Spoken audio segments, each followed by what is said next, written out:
আপনি কি জানেন, আপনার চোখ যা দেখে তা সবসময় বাস্তব নয়।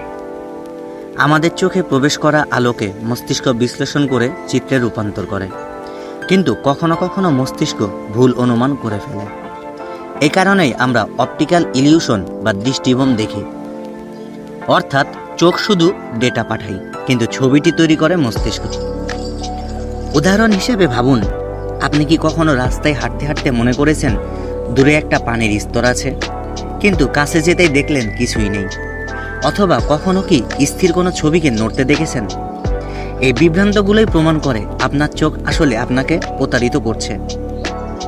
আমাদের চোখ শুধু আলো সংগ্রহ করে, কিন্তু দেখা কাজটা করে মস্তিষ্ক।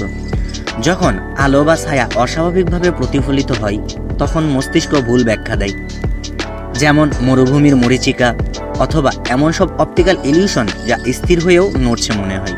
আরও আশ্চর্যের বিষয় হলো, আপনার চোখের দৃষ্টিকোণের মাঝখানে একটা ব্লাইন্ড স্পট আছে, যেখানে কিছুই দেখা যায় না, কিন্তু মস্তিষ্ক সেটি চারপাশের তথ্য দিয়ে ফিল আপ করে দেয়। অর্থাৎ আপনি যা দেখেন তার কিছু অংশই মস্তিষ্কের বানানো কল্পনা।